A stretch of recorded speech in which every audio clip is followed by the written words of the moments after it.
Much uglier than we expected it to be. But you have two options.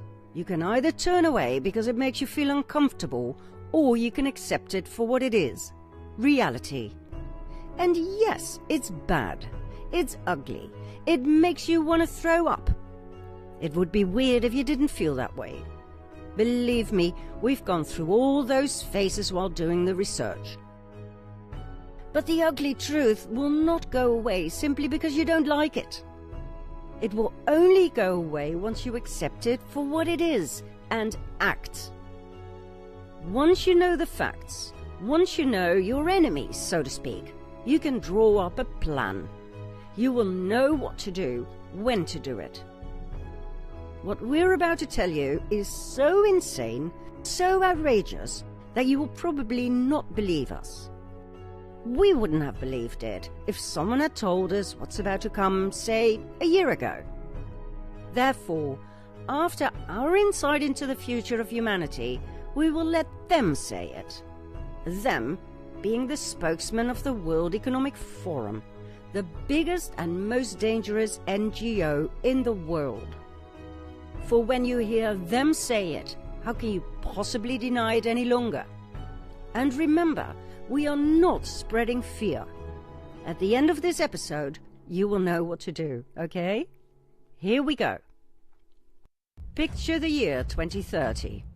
Half of the world's population has died as a result of the depopulation program. The world has been taken over by a small elite group of people whose spies managed to infiltrate every aspect of society, after which the long-awaited one-world government was successfully formed. Country borders have disappeared. National and personal sovereignty belong to the past. Terrified by the idea of more killer viruses, cyber attacks, nuclear wars and alien invasions, the remaining people gave up everything, desperately hoping to be saved by their leaders. They now live in a totalitarian, communist, even fascist system. Surveillance has reached unimaginable heights, not just in every street and every house, not just in people's clothes or in the bracelets they must wear, but surveillance under the skin. Billions of people were chipped. They were promised happiness and godlike powers. Instead, they were made redundant and turned into hackable animals. They are now controlled by a system that knows them better than they know themselves. Their political views, their sexual preferences, their mental weaknesses, their deepest fears and hopes. Those who are still alive are now controlled by a system that can predict their feelings and decisions, that can manipulate their feelings and decisions, and that can ultimately make decisions for them. Their bodies, brains, minds and souls were systematically and successfully hacked by means of a combination of unprecedented computer power, understanding of biology, artificial intelligence, and biometric data they collected from you, me, and every person on this planet. Those who survived the depopulation program own nothing. Homo sapiens is dead. It died when it was hacked and turned into hybrid cyborgs. Free will is dead. God has been surpassed and taken over. They finally did it. What tyrants in the past failed to achieve, the Cabal managed. They hacked and hacked and hacked until no free-thinking individual was left on the face of the planet. 2030, 7 years from now. Not a pretty picture, right? Let's hear what the Cabal has to say about it, shall we? Meet Klaus Schwab, founder and chairman of the World Economic Forum. When I mention now names like Mrs. Merkel, even Vladimir Putin and so on, They all have been young global leaders of the World Economic Forum. What we are very proud of is that we penetrate the cabinets. We penetrate the cabinets. I know that half of this cabinet, or even more, half of this cabinet, are actually young global leaders of the World Economic Forum.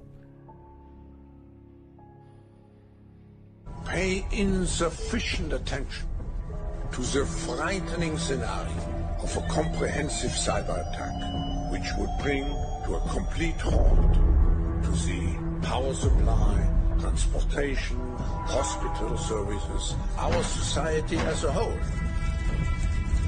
The COVID-19 crisis would be seen in this respect as a small disturbance in comparison to a major cyber attack.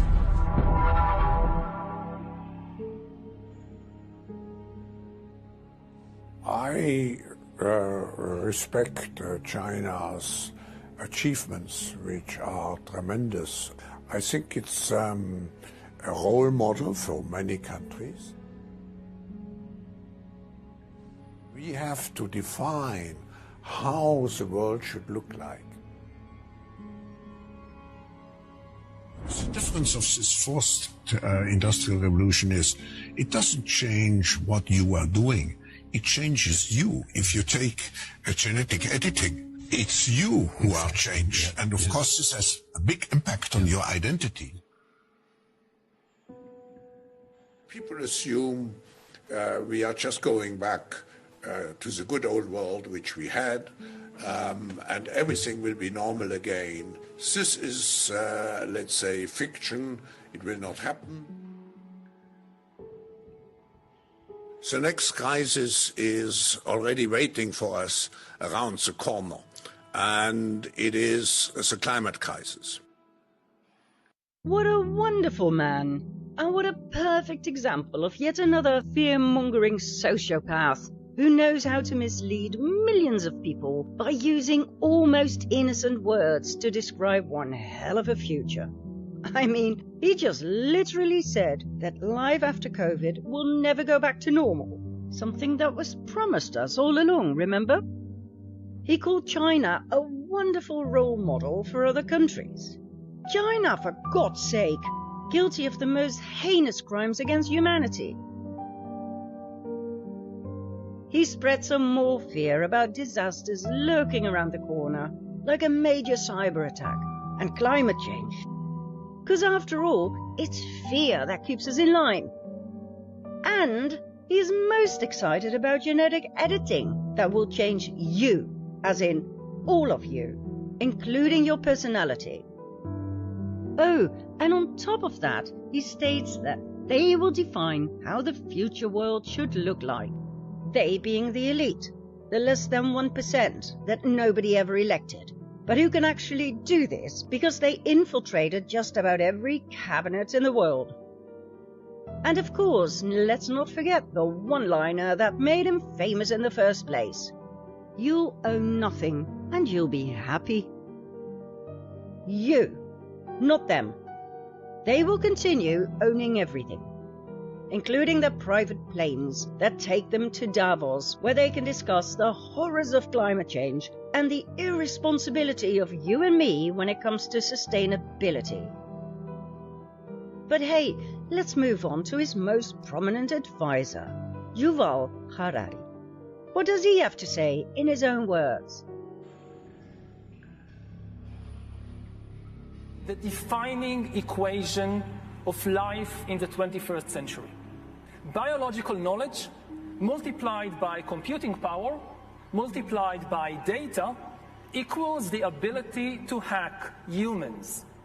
If you know enough biology and you have enough computing power and data, you can hack my body and my brain and my life, and you can understand me better than I understand myself.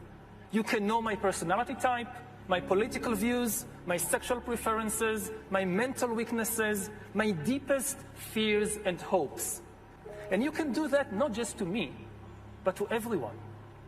A system that understands us better than we understand ourselves, can predict our feelings and decisions, can manipulate our feelings and decisions, and can ultimately make decisions for us.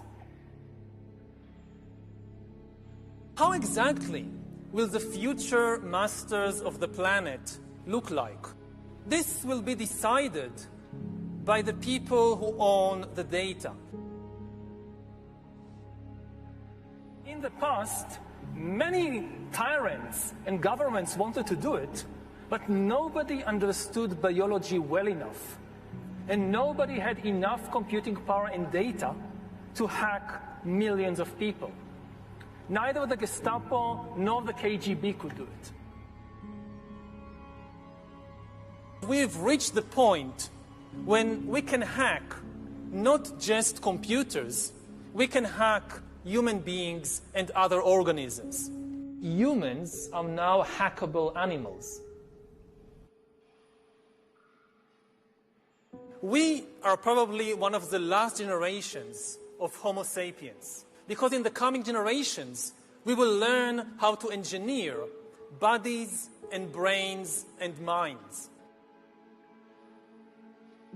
The whole idea that humans have, they have this soul or spirit and they have free will and nobody knows what's happening inside me. So whatever I choose, whether in the election or whether in the supermarket, this is my free will, that's over. Free will, that's over.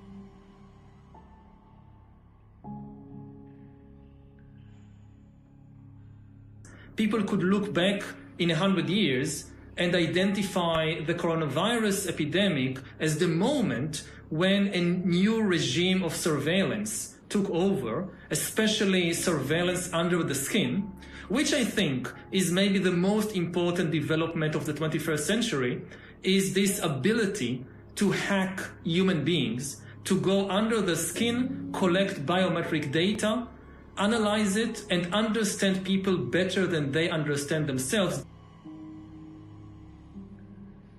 Now, for the first time in history, it is becoming feasible to monitor everybody all the time, and not just what we do, but even what we feel. We already know that corporations and governments can know that you are now watching this show. But this is still limited. They don't know yet what you're actually feeling as you're watching us. But once you have under the skin surveillance, you can know that, because emotions and feelings are biological phenomena just like fever. The same technology. Control of data might enable human elites to do something even more radical than just build digital dictatorships. By hacking organisms, elites may gain the power to re-engineer the future of life itself. Because once you can hack something, you can usually also engineer it. For 4 billion years, nothing fundamental changed. All of life, for 4 billion years, was subject to the laws of natural selection and to the laws of organic biochemistry. But this is now about to change. Science is replacing evolution by natural selection with evolution by intelligent design. Not the intelligent design of some god above the clouds, but our intelligent design and the intelligent design of our clouds, the IBM cloud, the Microsoft cloud. These are the new driving forces of evolution.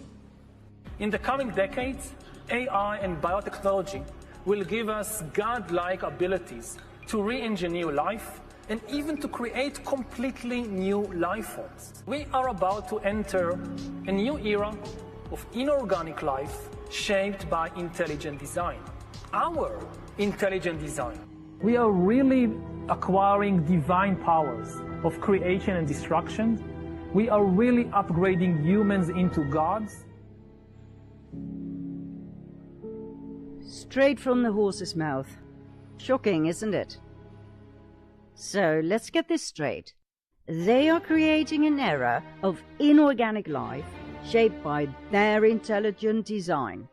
Because God didn't do a good job. I mean, nothing really changed in 4 billion years, right, Yuval? It doesn't really matter whether you believe in the God of the Bible or in Darwin's evolution theory. This is a statement that no geologist or paleontologist will ever agree on. And it's an absolute insult to religious people. This historian, specialized in medieval and military history, now tells the world with immense authority that they can do better than God. Now we are much better than the God of the Bible.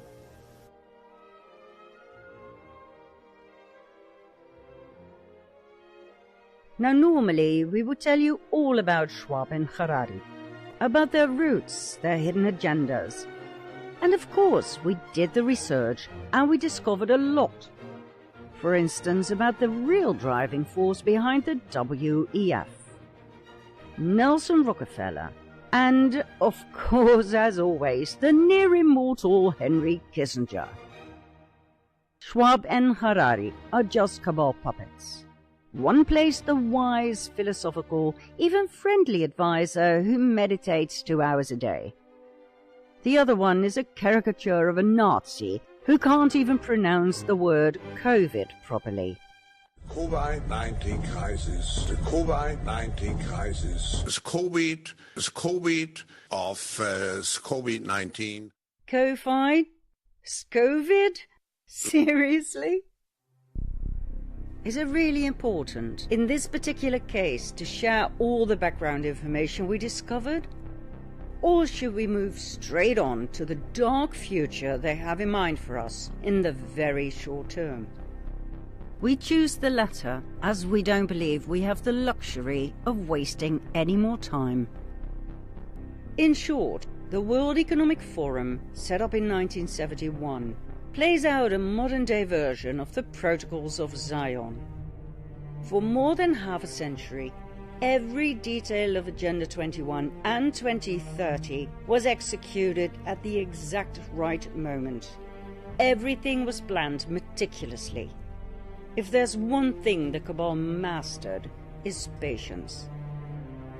More than 50 years of planning, of getting the useless eaters prepared, ready, even willing to become the perfect cyborg slaves. As the WEF carefully played out its Cabal game, moving pawns to and fro, its goals remained the same as always. World dominance, a new world order, depopulation of the masses, and the utter submission of the remaining useless eaters. In order to achieve these goals, every part of society had to be infiltrated by WEF-trained operatives throughout the world. Training programs were set up over 30 years ago to select potential operatives, to educate and shape them, turning them into eager puppets who were subsequently placed in key positions around the world. We penetrate the cabinets. Call it penetration, call it infiltration. Let's be honest, it's brilliant. If you wanted your wicked plans to be accepted and executed on a global scale, don't you think the fastest, most efficient way would be to infiltrate every aspect of society? To put your puppets everywhere? Remember the 1489 Constantinople letter from part 2 of the sequel? This was the advice of the Cabal's top Nazi to his Ashkenazi fellow men. Make your sons merchants so they can despoil the Christians of their goods. Make them doctors and apothecaries so they can take away Christian lives. Make them canons and clerics so they can destroy Christian churches. And make them advocates and lawyers so they can mix themselves up with the affairs of state. This way you will dominate the world. Infiltration, infiltration, infiltration. They did it back then, and they're still doing it now. This time, they started with the global leaders of tomorrow, a one-year program that started in 1992 and lasted until 2003. And then, in 2004, a four-year program was set up, the Young Global Leaders. In 2011, the Global Shapers community was set up to select and groom people younger than 30. So, what's the level of infiltration we're talking about? The cabal used its World Economic Forum to penetrate everything, every part of society, worldwide. We are talking Protocols of Zion 2.0.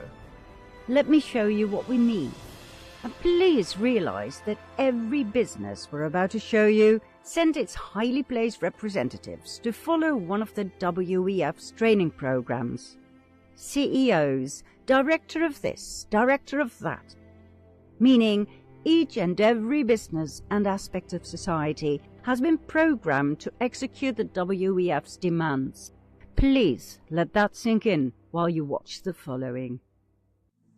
The WEF has successfully and thoroughly infiltrated the financial world,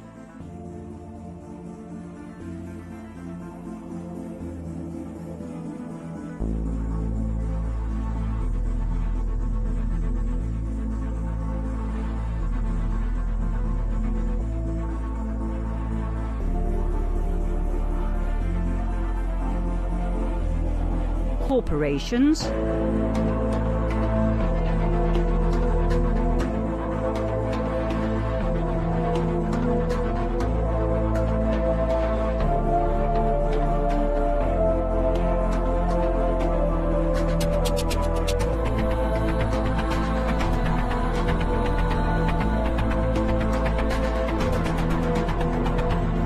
NGOs,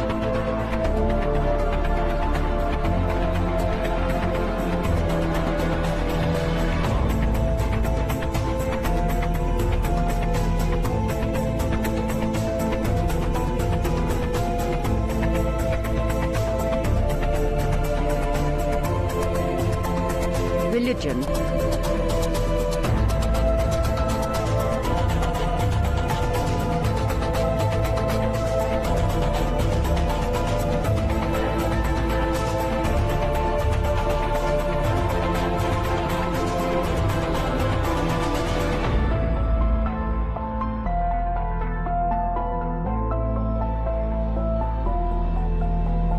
the media,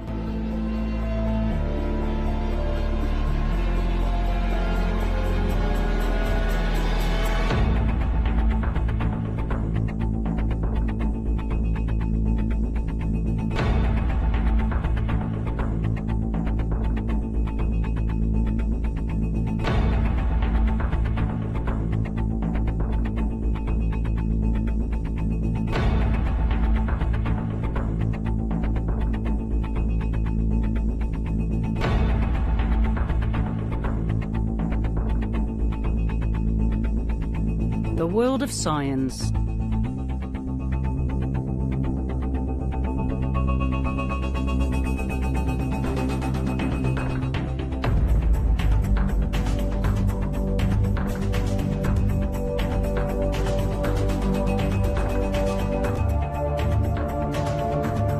Hollywood and Bollywood,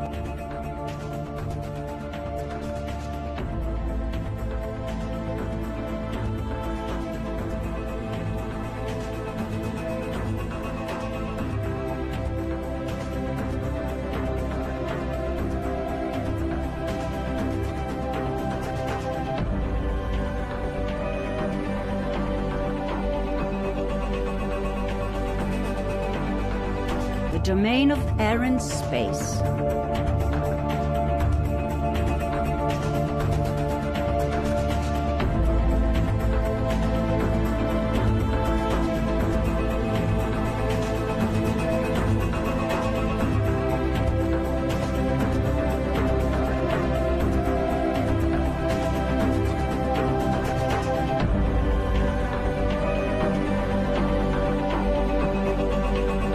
royal families,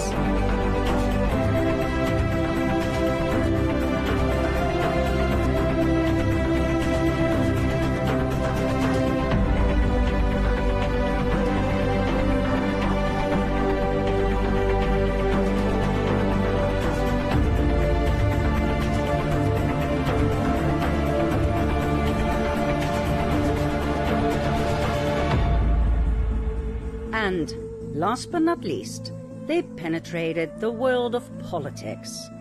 Think prime ministers, presidents and advisors to the president, ministers, ambassadors, members of Congress and Parliament, senators and mayors. We're talking thousands and thousands of cabal puppets, longing for a piece of the money and power pie, who are trained by the WEF and put in high positions around the world. Big influencers who decide the direction and content of your life. Now please let it sink in that all the people we just showed you have followed the official training programs, even kings and queens. Why? They're royalty, for goodness sake. It clearly shows you who's actually in charge, doesn't it? The amount of WEF influencers across the world is absolutely massive. There are many, many more members and participants of the WEF who, for some reason, do not need to follow the training programs. Here are some more friendly faces you've probably seen before. All the major globalists are there.